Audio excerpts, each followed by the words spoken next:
guys, let's go ahead and unload all these pieces. And we're going to put this thing together. We've got all our pieces laid out. Now we do have a giant pile of nuts and bolts and goodies. I'll go ahead and open that up.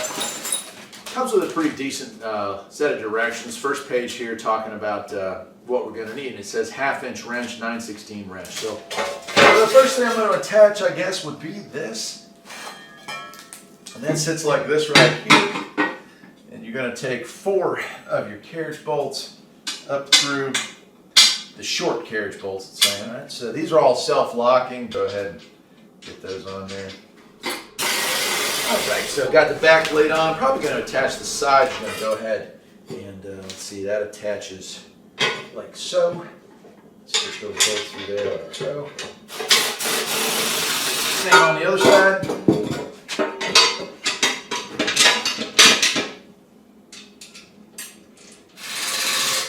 Alright, just for the sake of having it out of the way, I'll go ahead and attach the ripper bar.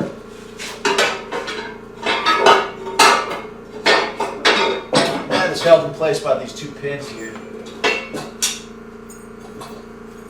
This is the main bar. Now, if you don't have an electric sleeve hitch, you're going to want this thing, you're going to have put concrete, cinder blocks, bags of gravel, whatever. Something to weigh this thing down so that this has some meat to hold on to.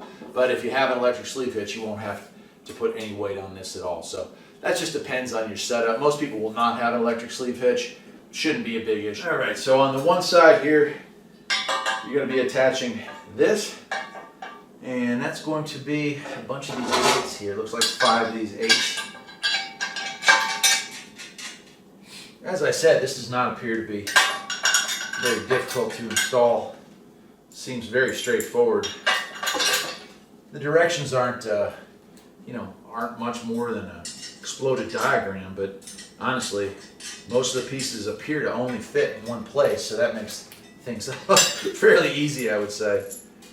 Now, remember, when you're doing stuff like this, you always want to get everything started before you tighten it down, because if you don't, what will likely happen is it'll tighten down at a slight angle and you'll get binding. You won't be able to get the last pieces to fit through the holes. The holes won't line up perfectly anymore.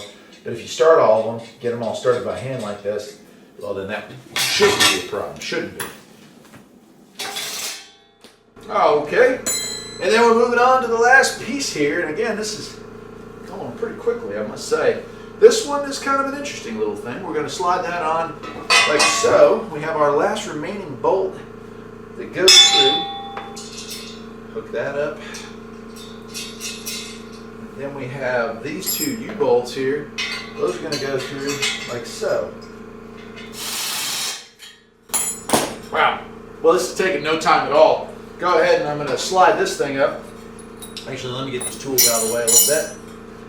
Looks like I'm going to have a few leftovers. That's good. I like a company that gives you a couple extra pieces. All right. Yeah.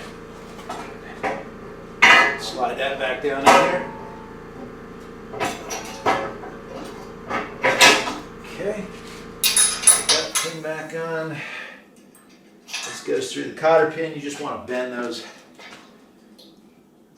around so it doesn't come off. That's securing that so it won't separate. There we go. And not much left to go now. I'm okay with that. So hard rake, straight, and reverse rake. I gotcha. So go ahead and slide that pin in that hole.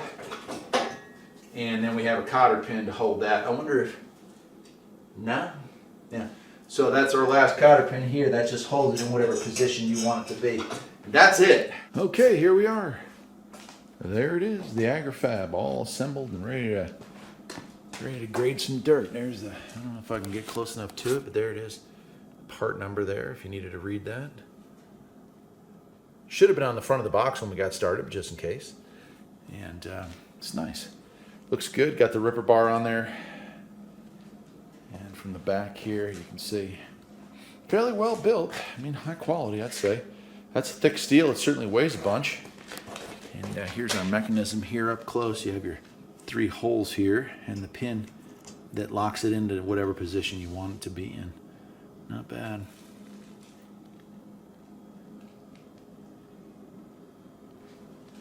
Anyway, that'll Garden do it. Tractor, or riding mower, that kind of videos. I certainly have a bunch of them on the net. And with spring just around the corner, I'll be making a lot more. Got some new equipment, got some new tractors, got some new stuff, projects here on the farm. Also have a Kubota BX, so there's videos related to small real tractors, or I don't know what you want to call them, scuts. I think they're subcompact utility tractor. So if you like that kind of stuff, stick around. Maybe you'll think about liking and subscribing. And I'll see you next time. Take care.